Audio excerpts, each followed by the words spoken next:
ఆ విల్లిపుత్తూర్ శ్రీ సంబంధంగా అమ్మవారు వచ్చింది కనుక శ్రీవిల్లిపుత్తూర్ అయింది.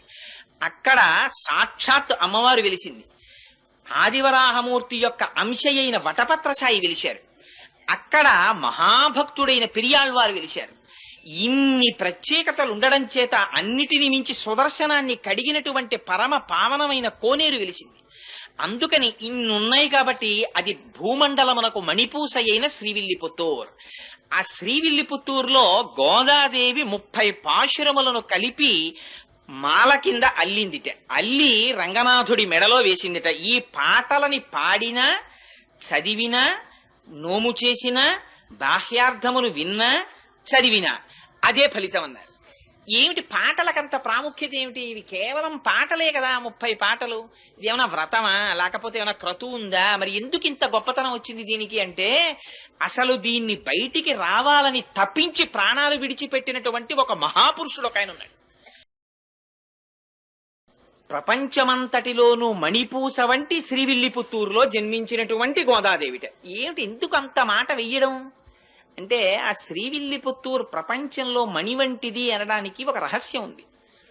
మొట్టమొదట ఈ భూమి అంతా కూడా సముద్రంలో మునిగిపోతుంటే, ఆనాడు రాక్షసులు దీన్ని చాప చుట్టినట్టు చుట్టి పట్టుకుపోతుంటే, వరాహమూర్తి భగవానుడు నీళ్లల్లోకి ప్రవేశించి ఆ రాక్షసుల్ని దునుమాడి తన మూపురమున ధరించి భూమిని పైకెత్తారు. పైకెత్తిన తరువాత భూదేవిని పైకెత్తారు కాబట్టి భూమిని భరించారు కాబట్టి భూమి ఆయనకి భార్య, ఆయన భర్త. అందుకని ఆ భూమిని యథాస్థితిలో ఉంచి తన అవతార సమాప్తి చేసే ముందు భూదేవిని అడిగారు, నీకు ఇంకేమైనా కోరికుందా అని. అడిగితే భూదేవి ఆనాడు ఒక కోరిక కోరింది. స్వామి, నువ్వు ఇవాళ ఏ రూపంలో ఉన్నావో అదే రూపంతో నాతో కొంతకాలము పాటు గడపవలసినది అని అడిగింది. తప్పకుండా అలాగే గడుపుతానని ఆదివరాహమూర్తి అవతారములో ఉన్నప్పుడు భూదేవితో కలిసి దక్షిణ భారతదేశంలో ఇప్పుడు శ్రీవిల్లిపుత్తూర్ అన్న క్షేత్రము ఎక్కడుందో అక్కడ ఉన్న అడవులలో స్వామి భూదేవితో కలిసి తిరుగుతుండేవారట. భగవానుడు ఎక్కడ ఏ రూపంలో ఉన్న యోగులు గుర్తిస్తారు. అందుకని అవతారమును దాల్చి, అంటే అక్కడే ఉన్నాడా, అంతటా ఉన్నవాడు అక్కడ కనబడతాడు. ఇప్పుడు కరెంట్ ఉంది, కరెంటు ఇదంతా కరెంట్ ఉంది, తీగలంతా కరెంట్ ఉంది, కానీ ప్రస్ఫుటంగా ఎక్కడ కనపడుతోంది? ఈ లైట్ లో కనపడుతోంది. అంటే ఈ లైట్ లోనే కరెంట్ ఉందండి, ఆ తీగల్లో కరెంట్ లేదంటే ముట్టుకుంటే తెలుస్తుంది. అందుకని ముట్టుకోకూడదు. ఇక్కడ ఇలా దీపం ఉంది కాబట్టి ప్రస్ఫుటంగా తెలుస్తోంది విద్యుత్ ఉందని. అంత మాత్రం చేతి ఇదంతా లేదనే, ఆ వైరంతా ఉంది విద్యుత్తు. అలా ఒక్కొక్క నాడు భగవానుడు ఒక్కొక్క చోట అవతారమూర్తి ప్రస్ఫుటంగా కనపడతాడు. అలా ఆదివరాహమూర్తిగా ఆయన అరణ్యములలో సంచారము చేస్తున్నప్పుడు యోగులందరూ అక్కడికి చేరారు. చేరి వాళ్ళు భూదేవి సహిత ఆదివరాహ స్వామిని చాలా కాలము పాటు సేవ చేశారు. ఇలా ఈ విషయం తెలిసి మునులు, మహర్షులు, ఋషులు, యోగులు అన్ని లోకాల నుంచి అక్కడికి చేరిపోయారు. చేరిపోవడంలో అదొక పెద్ద పట్టణం అయిపోయింది. అదొక పెద్ద పట్టణం అయిపోయిన తర్వాత క్రమక్రమంగా ఆదివరాహమూర్తి యొక్క స్వరూపాన్ని చూసి ఆయన అవతార పరిసమాప్తి చేయవలసినటువంటి సమయం వచ్చింది. అందుకని ఋషుల నోటి వెంట ఒక మాట వచ్చింది, స్వామి నువ్వు ఆదివరాహమూర్తిగా కాకుండా వేరొక స్వరూపంతో కనపడు అని అడిగారు. అడిగితే ఆయన వెంటనే వటపత్రశాయిగా మారారు. మారి ఆ ఆదివరాహమూర్తి యొక్క స్వరూపం ఆ వైకుంఠనాథుడిలోకి చేరిపోయింది. చేరి ఆయన శ్రీవైకుంఠానికి వెళ్ళిపోయారు. భూదేవికి, భూమి యొక్క అధిష్టాన దేవత అయినటువంటి భూదేవి కూడా ఆయన పాదముల దగ్గర కూర్చుని పాదములు ఒత్తుతూ ఉంటుంది. అలా వెళ్లిపోయే ముందు ఒక విచిత్రం జరిగింది.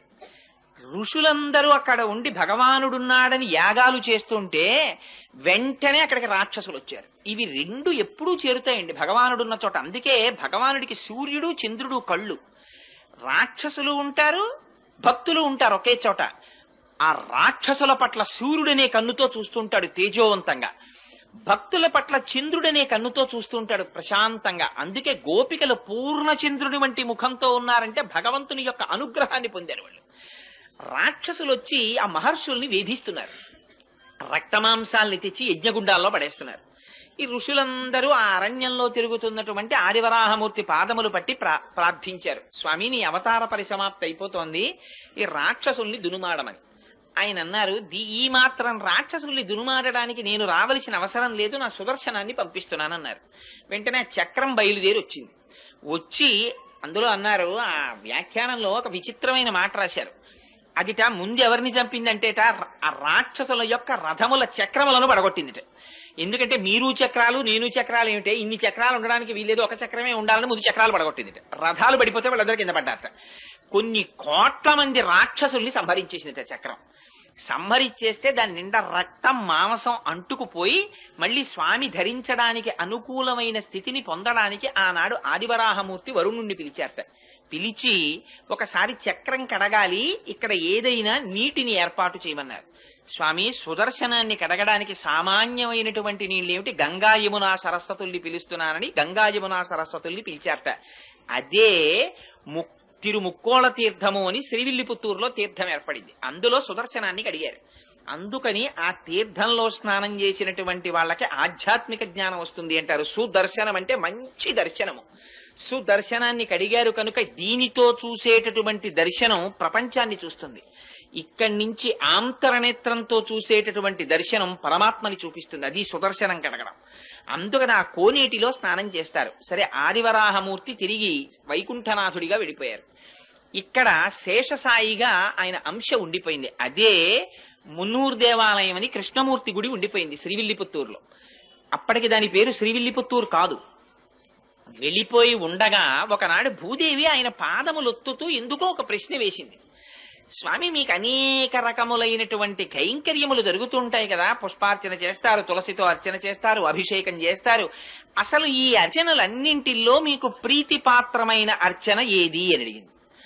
అడిగినది భూదేవి అడిగింది కనుక ఆయన అన్నారు, నాకు పుష్పార్చన ప్రీతి అన్నారు. పుష్పాలు ఎక్కడి నుంచి రావాలి? భూమిలోంచి రావాలి.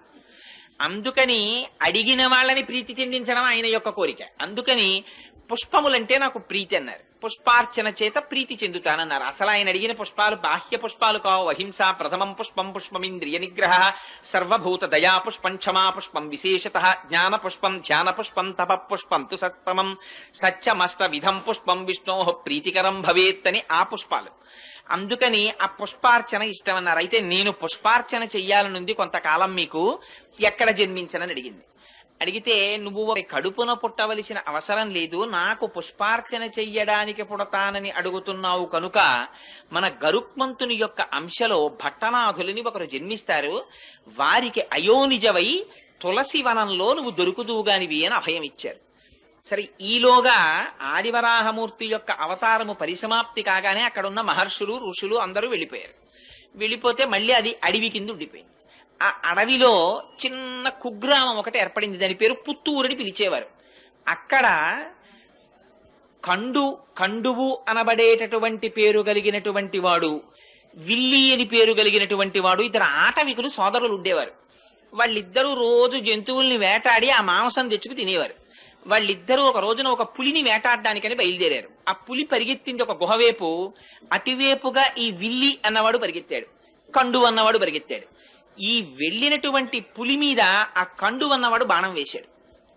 దెబ్బతిన్న పులి ఎటో నక్కింది. దానికోసం విల్లి వెతుకుతున్నాడు, కండువు వెతుకుతున్నాడు. ఆ దెబ్బతిన్న పులి పొంచి ఉండి ఒక్కసారి కండువు మీద పడి వాడి మెడ కొరికి చంపేసింది. చంపి గుహలోకి పారిపోయింది. ఈ విల్లి ఆ చనిపోయినటువంటి కండువు శరీరం మీద పడి ఏడుస్తున్నాడు, అయ్యో నువ్వు పులి చేతిలో మరణించావని. అక్కడే ఉంది ఆలయం, అందులో ఉన్నారు స్వామి. వీడి ఏడుపు విని బాధ చెంది ఆయన బయటికి వచ్చారు. ఒక ముసలి బ్రాహ్మణ రూపంలో వచ్చి, ఏమయ్యా నీ తమ్ముడి గురించి అంత విలపిస్తున్నావు, నీ తమ్ముణ్ణి బ్రతికిస్తాను, ఈ ఆలయం ఒక చిన్న గుడి కడతావా అని అడిగారు. అంటే భగవానుడు రాబోయేటటువంటి విషయాల్ని ఉద్ధరించడానికి ఇప్పటి నుంచే ఆయనకు ఒక ప్రణాళిక ఉంటుంది. అందుకని గుడి కడతావా అన్నారు. అంటే ఆయన అన్నాడు, తొందరలో అలాగే కడతాను, కానీ ముందు నా తమ్ముణ్ణి బతికిస్తే కడతానన్నాడు. నువ్వు కట్టు, తమ్ముణ్ణి బతికిస్తానన్నారు. కాదు, ముందు తమ్ముణ్ణి బతికించు, నేను కడతానన్నారు. సంకల్పం చేస్తే ఎంతసేపు అండి, ఆ పిల్లాడు ఆయన బతికాడు. ఇప్పుడు గుడి కట్టన్నారు. అప్పుడు అన్నాడు, అయ్యో మా తమ్ముడి కోసం అన్నాను గాని గుడి కట్టడానికి డబ్బులు ఉండాలి, వేటగాడిని నా దగ్గర డబ్బు ఎక్కడుంది అన్నాడు. ఆయన అన్నారు, గుహలో పులి దూరింది కదా, లోపలికి వెళ్ళి పులిని చంపు, ఆ గుహలో నిధులున్నాయి, ఆ నిధి పట్టుకొచ్చి గుడి కట్టన్నారు. అంటే ఈ విల్లి అనేటటువంటి వాడు ఆ గుహలో దూరి పులిని చంపి నిధిని తెచ్చి గుడి కట్టాడు. అది పుత్తూరు అనబడేటటువంటి కుగ్రామం విల్లి అనేటటువంటి వాడి చేత దేవాలయ నిర్మాణం భగవంతుని పనుపున జరిగింది కాబట్టి విల్లిపుత్తూరైంది. ఆ విల్లిపుత్తూరుకి గరుడుని యొక్క అంశలో భట్టనాథులు వచ్చారు. ఆ భట్టనాథులే పెరియాళ్వారు. ఆ పెరియాళ్వార్ ఒకనాడు పుష్పవాటిక పెంచుతుండగా తులసివనంలో భూదేవి యొక్క అంశలో ఆ గోదాదేవి ఆవిర్భవిస్తే ఆ పిల్లని చూశారు ఆయన. అయ్యో చిన్న పిల్ల ఈ పొదలో దొరికింది అని ఆయనకి ఏది పూల మొక్కలలో దొరికినా అది కూడా పువ్వే. అందుకని పట్టుకెళ్లి కృష్ణుడు గుళ్ళో పెట్టేశారు. పెట్టేస్తే అశరీరవాణి పలికింది. పైగా అక్కడున్న భక్తులలో ఒకరి మీదకి ఆవహించి ఆనాడు శ్రీ మహావిష్ణువు మాట్లాడారు. నా అనుగ్రహవశం చేత అయోనిజగా జన్మించింది ఆవిడ భూదేవి అంశ, కన్న తండ్రిలా నువ్వు పాలించన్నారు. సరే అని తీసుకొచ్చారు, భార్యకి ఇచ్చారు. ఆ పిల్ల పెరిగి పెద్దదవుతోంది, మంచి యవ్వనంలో ప్రవేశించింది. నువ్వు పుష్పవాటికకి రాకు, యవ్వనంలో ఉన్నావు కదా, బయట తిరగకూడదు, నువ్వు ఇంట్లో ఉండి పుష్పమాలలు కట్టు, నేను పువ్వులు తెస్తానన్నారు. సరే మీకు తెలిసి ఇంకా కథ. ఆయన పువ్వులు తెచ్చేవారు, ఈవిడ పువ్వులు కడుతుండేది. కట్టిన తరువాత తండ్రి గారు చూడకుండా ఆ పుష్పమాల తన మెడలో వేసుకుని జడలో పెట్టుకుని ఒకసారి నూతులో చూసుకుని ఓసారి అద్దంలో చూసుకుని ఆ పుష్పమాల తీసి బుట్టలో పెట్టేది. ఈ పుష్పమాల పట్టుకుని ఆయన కృష్ణ పరమాత్మకు పట్టుకెళ్లేవారు. అర్చకులు ఆ పుష్పమాల అలంకారం చేద్దామని తీస్తే అందులో మామూలుగా పువ్వుకుండవలసినటువంటి వాసన కన్నా కూడా దివ్యమైన పరిమళం కనపడింది.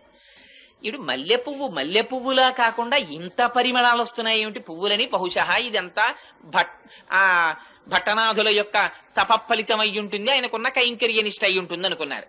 ఏమిటి ఇంత వాసన అర్చకులు మార్చి ఆ పూలదండని చూస్తుంటే అందులో దీర్ఘకేశం కనపడింది, అంటే పొడుగాటి వెంట్రుక. ఆ పొడుగాటి వెంట్రుక చూసి ఇది స్త్రీలదే అని గుర్తించారు. స్త్రీల వెంట్రుక పూలదండలోకి ఎందుకు వచ్చింది? భట్టనాథులు వేరొక స్త్రీ అలంకరించుకున్న దండ పట్టుకురారు కదా. కానీ అడగడానికి ఆయన సామాన్యులు కారు, బాగుండదని దండను అలంకారం చేసేశారు ఆ వెంట్రుకని తీసేసి. అసలు అన్నింటిలోకి చాలా హీనమైనది ఏమిటంటే పూజా మందిరంలోకి కానీ పూజ చేసే పదార్థాల్లో కానీ వెంట్రుక రాకూడదు. అయ్యి బాబోయ్, మార్కండేయ పురాణంలో దానికి ఎంత శుద్ధి చెప్పారో ఆ వెంట్రుక వస్తే. అందుకని ఇవిడి వెంట్రుక ఉందని వెంట్రుక తీసేసి అలా ఇలా 3 నెలలు జరిగింది. జరిగితే ఇది చర్చ పెరిగిపోయింది అర్చకుల్లో. రోజు దీర్ఘకేశం వస్తోంది, భట్టనాథులు అలాంటి వాళ్ళు కారు, పైగా వెంట్రుకకి సువాసన ఉంటోంది, ఏమిటి విచిత్రం అని. సరే 3 నెలలు అయిపోయిన తరువాత ఒక రోజున మళ్ళీ అటువంటి పుష్పమాల వచ్చింది. వచ్చేటప్పటికి వాళ్ళు ఇంకా ఉండబట్టలేక భట్టనాథుల్ని పిలిచి అడిగారు, ఇలా 3 నెలల నుంచి వస్తున్నాయి పూలదండలు, నిజం చెప్పండి, ప్రతిరోజు వెంట్రుకలు ఉంటున్నాయి, ఎవరు అలంకరించి తెస్తున్నారని. మహాప్రభో, నాది పొరపాటు, నేను ఎప్పుడూ ఎవరు అలంకరించినవి తేలేదు, ఈ పుష్పవాటికని పుష్పాలంకృతిని నమ్ముకుని బతుకుతున్నవాడిని, నన్ను నమ్మండని ఆయన పుష్పమాలని వెనక్కి తీసుకెళ్లిపోయారు. ఆ రోజున తీసుకెళ్లిపోయి ఎవరు అలంకరించుకుంటున్నారు అని కొంచెం ఆలోచించి చూస్తే తన కూతురే అలంకరించుకుంటారు. చూశారు, అమ్మా ఎంత తప్పు చేశావమ్మా, పరమాత్మకిచ్చే పుష్పహారాన్ని నువ్వు అలంకరించుకుని ఇస్తున్నావా, దానివల్ల నేను మాట పడ్డానమ్మా అని. ఆ రోజున ఆయన పట్టుకెళ్ళడానికి పుష్పమాలలు లేవు, బయటకెళ్లి చూస్తే పువ్వులు దొరకలేదు, బాధ పెట్టుకుని పడుకున్నారు. ఆ రాత్రి ఆయనకి కృష్ణ పరమాత్మ కల్లోకి వచ్చారు. నాకు చాలా ప్రీతి నీ కూతురు అలంకరించుకున్న పుష్పమాలయే, ఆవిడ భూదేవి అంశ, వచ్చిందే ఆ కైంకర్యానికి వచ్చింది, మీ అమ్మాయి అలంకరించుకున్న దండలు పట్టుకొచ్చి నాకు అలంకారం చేయమన్నారు. అంటే భట్టనాథులు అన్నారు, ఈ మాట నాకు చెప్తే సరిపోతుందా, అర్చకులకు కూడా చెప్పండి అన్నారు. అంటే ఆయన మళ్ళీ అర్చకులకి అశరీరవాణిగా పలికి వినిపించారు. అప్పటి నుంచి అందుకని మాలని ధరించి ముక్త విడిచిపెట్టి ఇచ్చినది కాబట్టి ఆవిడికి ఆముక్త మాల్యద అని పేరొచ్చింది. ఆ పుష్పహారాన్ని పట్టుకొచ్చి స్వామికి అలంకారం చేసేవారు. సరే కొన్నాళ్లు పోయిన తరువాత భట్టనాథులు అడిగారు, అనగా పెరియాళ్వార్ విష్ణు చిత్తులు, అమ్మా నీకు యవ్వనం వచ్చింది కదా, వివాహం చెయ్యాలి కదా, ఎవరిని వివాహం చేసుకుంటావు అని అడిగారు. అడిగితే ఆవిడంది, తాను వేసుకున్నటువంటి మాలని మార్చి వేసుకునేటటువంటి అధికారం భార్యాభర్తలకే కదా ఉంది. మనం ఒక పని చేస్తుంటాం సాధారణంగా, వివాహంలో కానీ ఎందులోనన్నా దండలు వేయించే సాంప్రదాయం ఉంటుంది. అందులో సాధారణంగా ఇద్దరికి చెరుకోదండ ఇచ్చి ఆ దండలు వాళ్ళ మెళ్ళో వీళ్ల మెళ్ళో వేయిస్తారు. అది కాదు అసలు. భార్యాభర్తల సంబంధం అంటే ఏమిటంటే, భర్త చేతితో దండ పట్టుకుని భార్య మెడలో వేస్తాడు, భార్య చేతితో దండ పట్టుకుని భర్త మెడలో వేస్తుంది. వేసిన తరువాత భార్య తన మెడలో దండ తీసి భర్త మెడలో వేస్తుంది, భర్త తన మెడలో దండ తీసి భార్య మెడలో వేస్తాడు. అలా పక్క పక్కన కూర్చుని దండలు మార్చుకుంటే వాళ్ళు భార్యాభర్తలని గుర్తు. అలా నేను ధరించిన మాల తీసి ఇస్తే ఆయన వేసుకున్నాడు, అందుకని ఆయనే పతి. అందుకని ఇంకా వేరుగా చెప్పక్కర్లేదు. అందుకని నేను శ్రీ మహావిష్ణువుని వివాహం చేసుకుంటాను. అమ్మో ఎంత గొప్ప కోరిక కోరావమ్మా, శ్రీ మహావిష్ణువుని వివాహం చేసుకుంటావా? కానీ మరి శ్రీ మహావిష్ణువు అంటే చాలా మూర్తులుగా ఉన్నారు, ఇందులో నువ్వే మూర్తిని చేసుకుంటావన్నారు ఆయన. అంటే ఆవిడంది ఇన్ని రకాలుగా ఉంటాడు అంటే నాన్నగారు చెప్పండి అంది. అంటే ఆయన ఏదో 105 దివ్య దేశాల్లో శ్రీ మహావిష్ణువు ఎలా ఉంటారో ఆ మూర్తులన్నీ వర్ణించారట. వర్ణిస్తే అందుట నాన్నగారు వింటుంటే ఒక్కొక్క శ్లోకం మీరు ఒక్కొక్క క్షేత్రంలో ఉన్న మూర్తుల గురించి చెప్తున్నారు, ఇవన్నీ వింటుంటే అబ్బో ఏ మూర్తికి ఆ మూర్తి గొప్ప అనిపిస్తోంది. అలా ఏం తెలుస్తుందండి వింటే? అబ్బా అమ్మాయి తెల్లగా ఉంటాడమ్మా, అమెరికాలో ఉంటాడమ్మా, బూట్లు వేసుకుంటాడమ్మా, కోట్ వేసుకుంటాడమ్మా, పుట్టుమచ్చ ఉండదమ్మా మొహం మీద, చంద్రబింబం అమ్మా, బలానా కుటుంబరావు గారు అబ్బాయి, బలానా కోటేశ్వరరావు అబ్బాయి ఇలాగమ్మా అని చెప్తుంటే అందరి పెళ్లి కొడుకులు ఎలా ఉన్నారో ఒకసారి పిలవండి చూస్తానంది ఆవిడ. అంటే అందుకనిట ఆయన పెరియాళ్వారని పిలిచింది. ఆయన అక్కడ కూర్చుని పర్ణశాలలో ఒక్కొక్క శ్లోకం చదివారట 105 క్షేత్రాల్లో ఉన్న స్వాముల్ని. వాళ్ళందరూ వచ్చి అక్కడ నిలబడ్డారు. ఇది ఆయన శక్తి. 105 మూర్తుల్ని తీసుకొచ్చి నించోపెట్టారు. నించోపెట్టి నీకెవరిని చేసుకుంటావమ్మా అని అడిగారు. అడిగితే శ్రీరంగంలో ఉన్న రంగనాథుడు ఆవిడికి బాగా నచ్చాడు. ఈయన్ని చేసుకుంటాను నాన్నగారు అందిట. అంటే మిగిలిన వాళ్ళని ఏమనుకోకండి స్వామి, మా అమ్మాయి ఈయన్ని మెచ్చుకుందంటే అయ్యో ప్రతిబింబంలాగా నేనే కదయా 105 మూర్తులుగా ఉన్నది, ఏకస్వమేవ బహుదా భవభాసిలోకే, ఆయనే కదా ఉన్న ఒక్క ఆత్మేగా ఇన్ని రకాలుగా కనపడాలి అని ఆ స్వామి రంగనాథుడు చేసుకుంటానన్నారు. మిగిలిన వాళ్ళందరూ వెళ్ళిపోయారు, మిగిలిన మూర్తులు. పాపం ఈ రంగనాథుడిని చేసుకుంటానని ఆవిడ మురిసిపోతోంది. అదిగో వ్యాఖ్యానంలో రాశారు, ఆ స్వామి ఒకనాటి రాత్రి గోదాదేవి దగ్గరికి వచ్చి ఆవిడతో భోగం అనుభవించారు. అంటే ఆవిడ బ్రహ్మానందమును అనుభవించింది. ఆనాడు ఆండాళ్ తల్లికి వరం ఇచ్చారట, నువ్వు ఏ పరమాత్మని కోరి ఇంత తపస్సు చేశావో అటువంటి నిన్ను నేను ఆనందాన్ని పొందినటువంటి రోజు, నువ్వు బ్రహ్మానందమును పొందిన రోజు కనుక, భోగం అనుభవించిన రోజు కనుక ఇది ఉత్తరోత్తర భోగి అని పిలవబడుతుంది అని చెప్పారట. అందుకని భోగి పండగ. అందుకని అదిగో ఆ భోగం అనుభవించి స్వామి వెళ్లిపోయారు. చాలా కాలం అయిపోయింది, ఆయన రాలేదు. ఈవిడ బెంగ పెట్టేసుకుంటోంది, అవతల కళ్యాణం జరగలేదు. ఎలాగా అని బెంగ పెట్టుకుని ఉండిపోయి ఈవిడ చాలా విరహతాపమును అనుభవిస్తూ ఆఖరికి అబ్బో విశేషమైనటువంటి వృత్తాంతం రాశారు. ఓ పరిచారికని పంపించింది. పంపించేటప్పటికి శ్రీరంగంలో శృంగార మండపంలో వసంతం ఆడుతున్నాడు ఆయన రంగనాథుడు. అప్పుడు ఈవిడ తన యొక్క భక్తి ప్రపత్తుల చేత యోగ మార్గంలో వెళ్ళింది ఆయన దగ్గరికి. వెళ్లి స్వామి నీ గురించి ఆండాళ్ తల్లి అలమటించిపోతోంది, రావలసింది అంటే తన మెడలో పుష్పహారాన్ని చేతి ఉంగరాన్ని ఇచ్చి పంపించారు స్వామి. ఆ ఇచ్చిన తరువాత కొంతకాలం అయిన తర్వాత తన దగ్గర ఉన్నటువంటి అర్చకులకి ఆలయ అధికారులకి స్వప్నంలో కనపడి చెప్పారు. ఇవి జరుగుతుంటాయండి యథార్థంగా. అన్నవరం సత్యనారాయణ స్వామి వారు వెలిసే ముందు అనువంశిక ధర్మకర్తకి ఆయన స్నేహితుడు ప్రకాశరావు గారికి ఒకే రోజు రాత్రి కల్లోకి వచ్చి చెప్పారు, నేను అంకోల వృక్షం కింద ఉన్నాను, నన్ను పైకి తీసి ప్రతిష్ఠ చెయ్యండి అని. ఎప్పుడో కాదు, ఈ మధ్య అప్పుడే అన్నవరంలో ప్రతిష్ఠ జరిగింది. అందుకని అలా కలలో కనపడి చెప్తే ఆలయ అధికారులకి ఏమని చెప్పారంటే, మీరు నా కోసం వజ్రవైఢూర్య సహితమైనటువంటి పల్లకీని ఎలా పంపిస్తారో అలా గోదాదేవికి పంపించండి. పంపిస్తే ఆవిడ పల్లకీ ఎక్కి వస్తుంది. వచ్చిన తరువాత నేను ఆవిడ్ని కళ్యాణం చేసుకుంటానని చెప్పారు. అలా కళ్యాణం చేసుకుంటానని రంగనాథుడు పలికినటువంటి మాట మేరకి పల్లకిని, ఆ ఛత్రాన్ని, చామరాన్ని అన్నిటినీ తీసుకుని విష్ణుచిత్తుడి ఇంటికి వెళ్లారు. వెడితే విష్ణుచిత్తుల వారు ఆ రాజుగారికి కబురు చేశారు. అంతకుముందు పరతత్వ నిర్ణయంలో రాజ్యసభలో పాల్గొన్నారు కనుక రాజు తన పరివారం అంతటితో వచ్చాడు. ఓహో పెద్ద వేడుక కింద ఊరిరిగింపు ఒకటి బయలుదేరి శ్రీరంగం చేరుకున్నారు. చేరుకున్న తర్వాత ఉత్సవమూర్తితో కలిపి అమ్మవారికి వివాహం చేశారు. చేసిన తరువాతట స్పష్టంగా రాశారు. 4 వ్యాఖ్యానాలు ఉన్నాయి గోదాదేవి కళ్యాణం గురించి. 4గింటిల్లో అన్నింటిలో ఆవిడ అంతర్ధానం అయినట్టు రాశారు. కానీ నమ్మాళ్ళవారి దగ్గరికి వెళ్ళినట్టు ఒక చోట 4గింటిలో 4 రకాలు ఈ వివాహం జరిగింది. అందులో పెద్దలు చాలా మంది అంగీకరించినటువంటిది.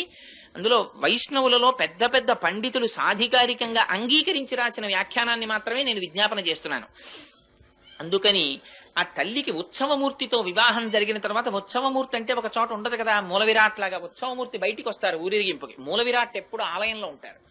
అందుకని ఆ ఉత్సవమూర్తి తరువాత సేవకి వెళ్ళిపోయారు. అంటే పొద్దున్నే తిరుమలలో చూడండి కళ్యాణానికి వస్తాయి మూర్తులు. కళ్యాణానికి ఏమిటి, సోమవారం అయితే ఏదో ఒక అర్చన ఉంటుంది, దానికి వస్తారు. మంగళవారం అయితే ఒక సేవ, బుధవారం అయితే సహస్రకలశాభిషేకం, గురువారం అయితే తిరుప్పావడ, శుక్రవారం అయితే పూరాభిషేకం, ఇలా రకరకాలు నిత్య కళ్యాణోత్సవానికి వస్తాయి. ముందు వచ్చి కళ్యాణం జరిగిపోతుంది. కళ్యాణం అయిపోయిన తర్వాత ఊంజల్ సేవకి అద్దాల మండపంలో కెడతాయి. ఊంజల్ సేవ అయిపోయిన తర్వాత రంగనాయకుల మండపంలో వసంతోత్సవానికి వస్తాయి.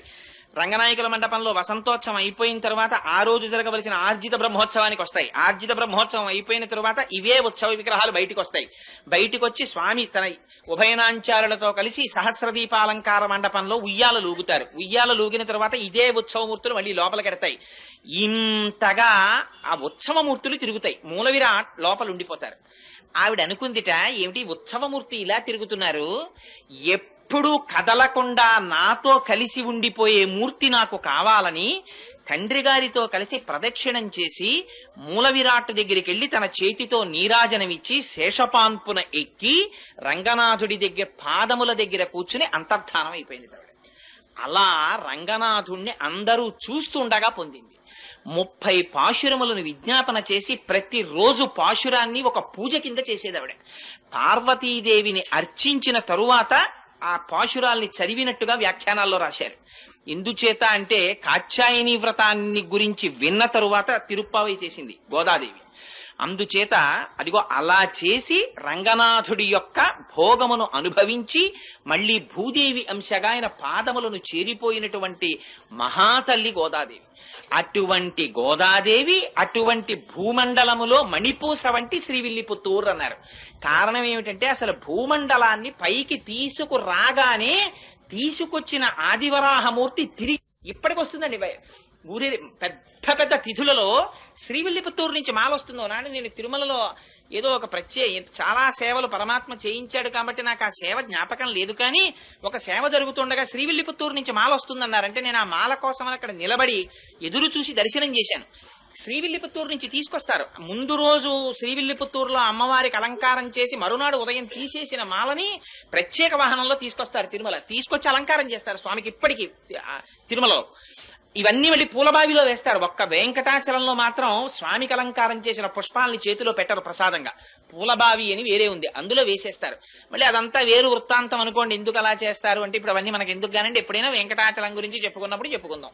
అందుకని అదిగో అటువంటి స్థితి కనుక ఆ గోదాదేవి ఉన్నటువంటి ప్రాంతం భూమండలంలో మణిపూస. ఆ విల్లిపుత్తూర్ శ్రీ సంబంధంగా అమ్మవారు వచ్చింది కనుక శ్రీవిల్లిపుత్తూర్ అయింది. అక్కడ సాక్షాత్ అమ్మవారు వెలిసింది. ఆదివరాహమూర్తి యొక్క అంశయైన వటపత్రసాయి వెలిశారు. అక్కడ మహాభక్తుడైన పెరియాళ్వారు వెలిశారు. ఇన్ని ప్రత్యేకతలు ఉండడం చేత అన్నిటిని మించి సుదర్శనాన్ని కడిగినటువంటి పరమ పావనమైన కోనేరు వెలిసింది. అందుకని ఇన్నున్నాయి కాబట్టి అది భూమండలమునకు మణిపూస అయిన శ్రీవిల్లిపుత్తూర్. ఆ శ్రీవిల్లిపుత్తూరులో గోదాదేవి 30 పాశురములను కలిపి మాల కింద అల్లిందిట. అల్లి రంగనాథుడి మెడలో వేసిందిట. ఈ పాటలని పాడినా చదివినా నోము చేసినా బాహ్యార్థమును విన్నా చదివినా అదే ఫలితం అన్నారు. ఏమిటి పాటలకంత ప్రాముఖ్యత ఏమిటి? ఇవి కేవలం పాటలే కదా, 30 పాటలు. ఇది ఏమైనా వ్రతమా లేకపోతే ఏమైనా క్రతువు ఉందా? మరి ఎందుకు ఇంత గొప్పతనం వచ్చింది దీనికి అంటే అసలు దీన్ని బయటికి రావాలని తప్పించి ప్రాణాలు విడిచిపెట్టినటువంటి ఒక మహాపురుషుడు ఒక ఆయన ఉన్నాడు. అక్కడి లింకు తిరుప్పావైకి. ఎక్కడిదో తెలుసా అండి ఇది? నాథయామున మధ్యమాం అస్మదాచార్య పర్యంతాం వందే గురు పరంపరాం అని చదువుతారే, అందులో నాథముని అని ఒక ఆయన ఉన్నారు. ఆయన త్రికాలవేది మహాయోగి. ఆయన ఒకనాడు చెప్పారు, నా కొడుకుకి కొడుకు మనవడిగా వస్తున్నారు. ఆయన ఆ మనవడు వైష్ణవ మతాన్నంతటినీ కూడా ఈ భూమండలం 4 చెరగలా వ్యాప్తి చేస్తాడు. అటువంటి కారణజన్ముడు పుడుతున్నాడు. ఆయనకి నేనే ఈ విష్ణు సంబంధమైనటువంటి పురాణాలు చెప్పాలని కోరికుంది అని చెప్పేవారు శిష్యులతో. కానీ పాపం ఆయనకి వృద్ధాప్యం వచ్చేసి శరీరం విడిచిపెట్టేస్తున్నారు. ఆయన కొడుకు ఈశ్వరముని అని ఆయన ఉత్తర భారతదేశం క్షేత్రాల్లో దర్శనం చేస్తుంటే రాత్రి కలలోకి వచ్చి కృష్ణ పరమాత్మ చెప్పారు, నేనే నీ కడుపున కొడుకుగా పుడుతున్నాను అని. ఆ ఉత్తర భారతదేశంలో ఉండగా కొడుకు పుట్టాడు కనుక యమునా నది ఒడ్డున పుట్టాడు కనుక యమునకి నాథుడు శ్రీకృష్ణుడు కనుక కృష్ణుడు స్వప్నములో చెబితే పుట్టాడు కనుక యామునుడని పేరు పెట్టారు. ఆయన మనవడిగా రావాలి. కానీ మనవడికి చెప్పుకోవాలి విద్యని తాతగారు కలవరించారు. కానీ ఈలోగా శరీరం పడిపోయింది. పడిపోతుంటే ఆయన ఏమన్నారంటే పుండరీకాక్షుడన్న శిష్యుణ్ణి పిలిచి, ఒరే నేను బ్రతికి ఉండడం లేదు నా మనవడు వచ్చే వరకు, అందుకని నువ్వు ఈ విష్ణు సంబంధమైనటువంటి విద్యనంతటినీ నా మనవడికి చెప్పు, నా దగ్గర నేర్చుకున్నావు కనుక అని చేతిలో చెయ్యించుకుని ప్రాణం వదిలేశారు. ఈ విరూపాక్షుడు కూడా పెద్దవాడైపోయేటప్పటికీ కూడా ఇంకా యామునాచార్యుల వారు తయారు కాలేదు. అందుకని ఆయన శరీరాన్ని విడిచిపెట్టేస్తూ తన శిష్యుడైనటువంటి శ్రీరామమిశ్రుణ్ణి పిలిచి చేతిలో చెయ్యించుకుని యామునాచార్యుల వారికి విద్య నేర్పమని ఆయన ప్రాణం విడిచిపెట్టేశారు. తీరా నిజంగా యామునాచార్యుల వారు పుట్టి పెరిగి పెద్దవారవుతున్న సమయంలో ఈశ్వరముని ప్రాణం వదిలిపెట్టేశారు. ఈ యామునాచార్యుల వారు చదువు నేర్చుకోవలసి వస్తే ఇంత ఏర్పాటు చేస్తే చిట్ట చివరికి కాంచీ నగరానికి వెళ్లి అక్కడ ఒక మహానుభావుడు ఉండేవాడు, మహాభాష్య భట్టు అని. ఆయన దగ్గర చదువు నేర్చుకుంటున్నారు. ఎంత చిత్రం జరిగిందంటే ఆ కాంచీ పట్టణాన్ని ఏలేటటువంటి రాజు ఒక ఆయన ఉండేవాడు. ఆయన దగ్గర ఒక పెద్ద ఆస్థాన పండితుడు ఉండేవాడు. ఆయన పేరు విద్వజ్జన కోలాహలుడు. ఆ విద్వజ్జన కోలాహలుడు దేశంలో ఎవరినైనా ఓడించాడు విద్యలో. ఆయన అందుకని రాజుగారిని అడిగాడు, నాకు అందరిలా నువ్వు గ్రామాలు అవి ఇస్తే కుదరదు, అగ్రహారాలును, పండితుల దగ్గర పన్నులు వసూలు చేసుకో బతుకుతాను నేను. ఎందుకని ఆ పండితులు నాతో ఢీ కొట్టలేకపోయారనడానికి గుర్తుగా. సరే అలా వసూలు చేసుకోమని శాసనం చేశాడు రాజు. ఆ విద్వజ్జన కోలాహలుడు అందరి దగ్గర పన్నులు వసూలు చేసేవాడు. పండితుడు అన్నవాడు అందరూ పన్ను కట్టాలి ఆయనకి, ఎందుకంటే ఆయన ఓడించలేరు కనుక. యామునాచార్యులు వారు చిన్న పిల్లాడిగా మహాభాష్య భట్టు దగ్గర చదువుకుని వీధరుగు మీద కూర్చొని సంధ్యావందనం చేస్తున్నారు. రోజున సైనికులు వచ్చి ఈ మహాభాష్య భట్టు గురించి చాలా తక్కువ చేసి మాట్లాడారు. పన్ను కట్టలేదు విద్వజ్జన కోలాహలుడికి, తీసుకెళ్లి కారాగారంలో బారేస్తాం. గురువుగారు ఇంట్లో లేరు. యామునాచార్యులు వారు అడిగారు, ఎందుకు కట్టాలరా మీకు పన్ను అని. అంటే మా గురువు గారు విద్వజ్జన కోలాహలుడు, ఆయన ముందు ఏ పండితుడు నిలబడలేరు, మీ గురువు గారు నిలబడలేకపోయారు, అందుకు పన్ను కట్టాలన్నారు. అంటే ఈయనన్నారు, యామునాచార్యులు వారు చిన్న పిల్లాడండి, 7 ఏళ్ళు 8 ఏళ్ళు ఉంటాయి అప్పటికాయనకి. ఆయన అన్నారు, మా గురువు గారు మీ గురువు గారికి పన్ను కట్టడం ఏమిట్రా, కట్టడు, అంత అహంకరించున్నాడా మీ గురువు, నేను 2 శ్లోకాలు ఇస్తున్నాను, వీటిని పట్టుకెళ్లి మీ గురువుకు చూపించని ఓ తాళపత్రాన్ని తీసి దాని మీద 2 శ్లోకాలు రాసి ఇచ్చారు. నేను పండితుణ్ణి కాను, నేను కవిని కాను, నేను వినయము చేత సుసంపన్నుణ్ణి, కానీ ఎదురు తిరిగిన వాళ్ళ కొమ్ములు విరిచేసే మీటిగడ్ని అని పద్యాలు రాశారు. రాస్తే ఇది పట్టుకెళ్లి విద్వజ్జన కోలాహలుడికి చూపించారు. చూపిస్తే ఆయన ఆశ్చర్యపడి, ఎవడరా బుడతాడు నా మీద ఇంత పద్యాలు రాశాడా, వాడిని తీసుకురండి అన్నారు. అంటే భటులు వెళ్ళారు. వెళ్ళి ఏదో ఈడ్చుకొస్తామని వెడితే ఆయన అన్నాడు, పండితుడికి పండితుల పట్ల ప్రవర్తించే విధానమే తెలియని దౌర్భాగ్య దేశం రా ఇది, ఇలాగా ఎదిరించిన పండితుడిని తీసుకెళ్దాం, గౌరవంతో తీసుకెడితే వస్తానని చెప్పు మీ గురువుకి అన్నారు. ఏమిటో చిన్న పిల్లాడేమిటి ఇలా మాట్లాడడం ఏమిటని పల్లకి పంపించారు రాజుగారు. ఎక్కించి వస్తున్నారు. రాత్రి రాజుగారు రాణిగారితో కలిసి పడుకునో మాట అన్నారట, ఎంత చిత్రమో చూసావా, ఇన్నాళ్ల నుంచి విద్వజ్జన కోలాహలుండి ఎదిరించిన వాడు లేడు, ఇన్నాళ్లకు బుడతలు ఎదిరిస్తున్నాడు. అంటే ఆవిడెందుట ఏమో బుడతడని ఎందుకు అనుకోవాలి, ఏ పుట్టలో ఏ పాముందో, మీ దగ్గర ఇన్నాళ్ల నుంచి ఉన్న రాజగురువు ఓడిపోయే రోజు దగ్గరికి వచ్చిందేమో అంది.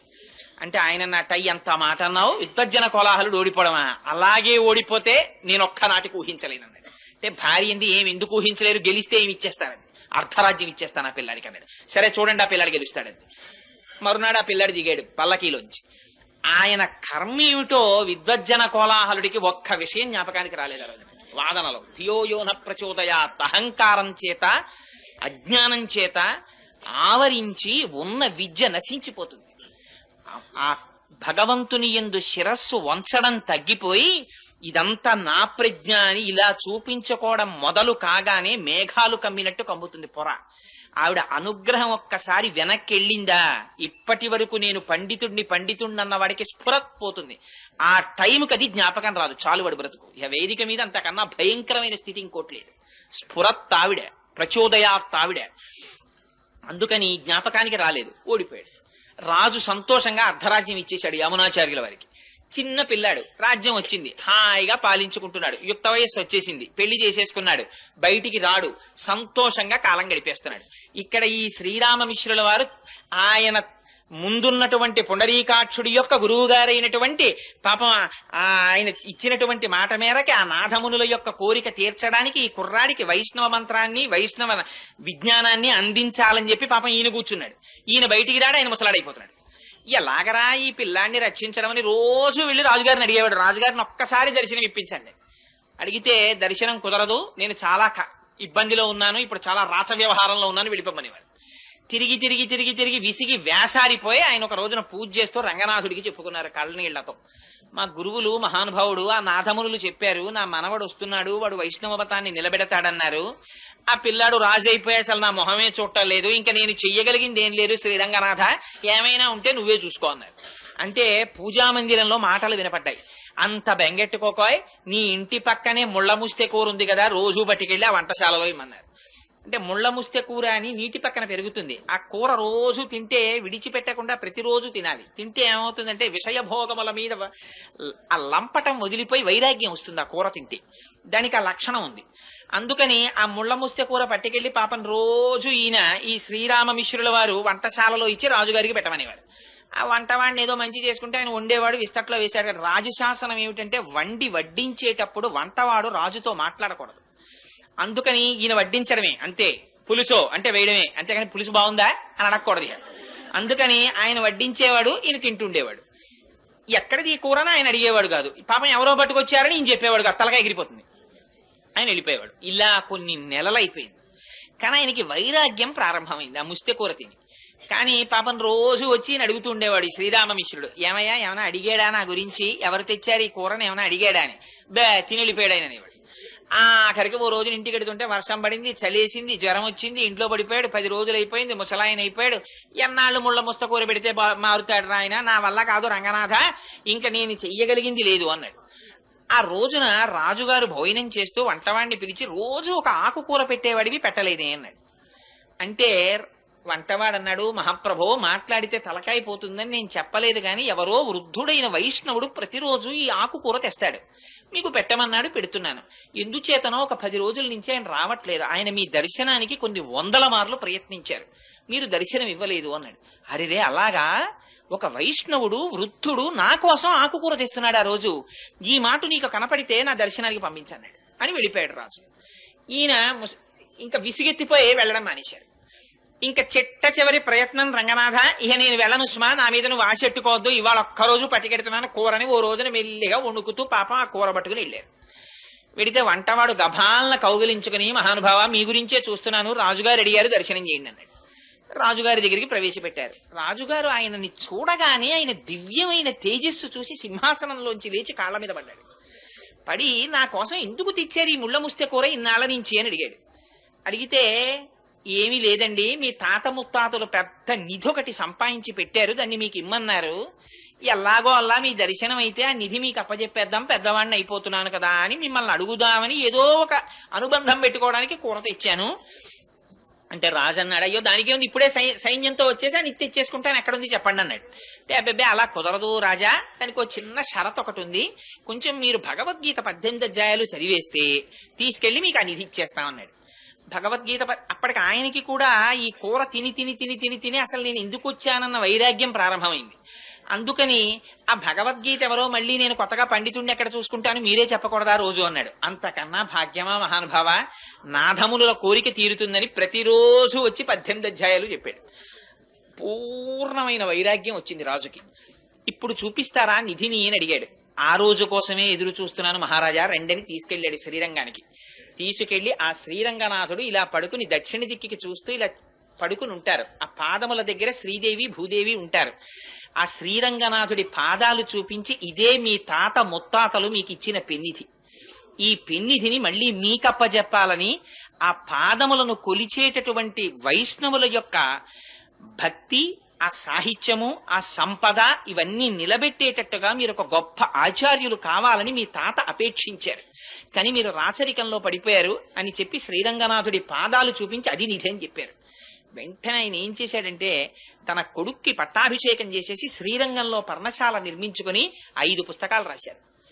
రాసి దేశంలో ఎందరో పండితుల్ని ఓడించి వైష్ణవ మతాన్ని స్థాపించారు. ఆయన స్థాపించిన వారు 120 సంవత్సరాలు బ్రతికారు. యామునాచార్యుల వారు 120వ సంవత్సరంలో ఆయన శరీరాన్ని విడిచిపెట్టేసే ముందు రామానుజాచార్యుల వారికి కబురు చేశారు ఒకసారి రమ్మని. రామానుజాచార్యుల వారు కంచిలో ఉన్నారు ఆ సమయంలో. ఆయన శ్రీరంగం వచ్చేంత వరకు ప్రాణాలు నిలబెట్టుకోలేక యామునాచార్యుల వారు శరీరం విడిచిపెట్టేశారు.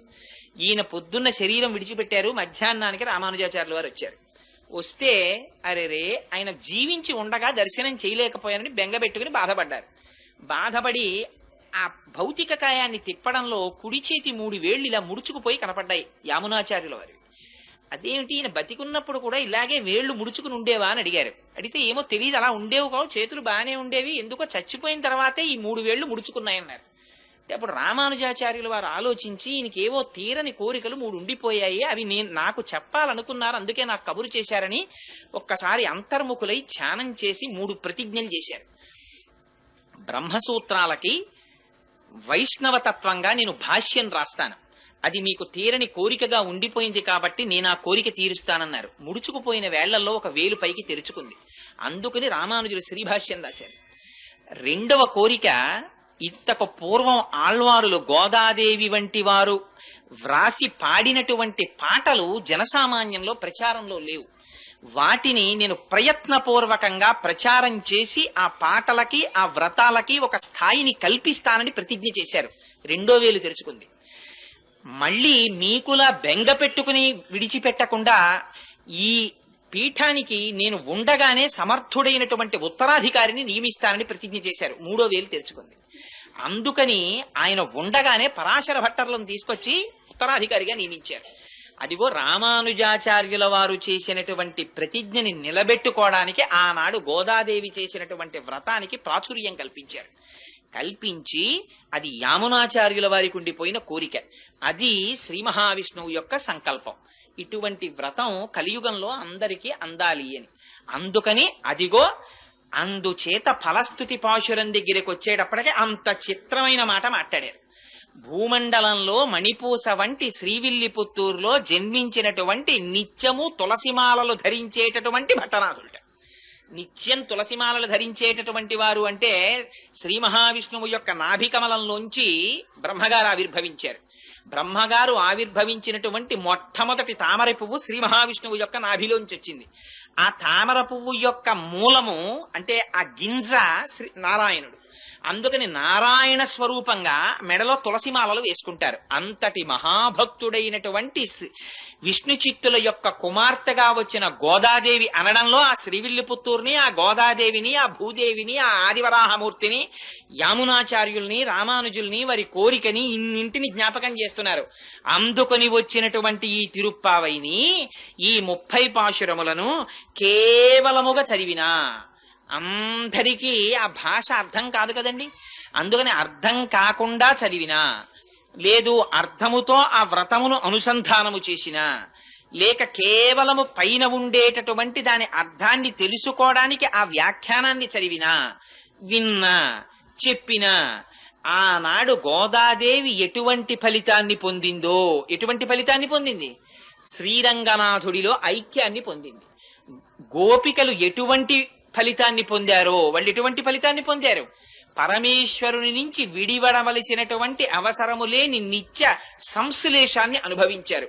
అటువంటి ఫలితాన్ని అందరూ అనుభవిస్తారు అని ఆ తిరుప్పావై అనేటటువంటి వ్రతానికి ఫలసిద్ధి చెప్పి, ఈ తిరుప్పావై వ్యాఖ్యానాన్ని ఎక్కడెక్కడ ఎవరెవరు వింటున్నారో, ఎవరెవరు చదువుతున్నారో, ఎవరెవరు చేస్తున్నారో, చూసి సంతోషిస్తున్నారో వాళ్ళందరికీ ఇహమునందు ఇది అది అని చెప్పనేలా విద్యలో ఉన్న వారికి విద్యాభివృద్ధి, వ్యాపారములో ఉన్న వారికి వ్యాపారాభివృద్ధి, రాజ్యం చేసేటటువంటి రాజులకి రాజ్య విస్తీర్ణత, వివాహము కానటువంటి కన్యపిల్లలకి వివాహము, వివాహితలై ఋతుస్నానము చేసి ఉన్నటువంటి స్త్రీలకి గర్భధారణ జరిగి శ్రీకృష్ణ పరమాత్మ వంటి ఉత్తముడైనటువంటి కుమారుడు జన్మించడముతో సహా సమస్తమైనటువంటి కోరికలు ఈడేరతాయి అని ఫలసిద్ధి చెప్పి ఇంత పరమ పవిత్రమైనటువంటి తిరుప్పావై అనబడేటటువంటి ఆఖ్యానము అని దీనిని పెద్దలు పూర్తి చేసి ఉన్నారు.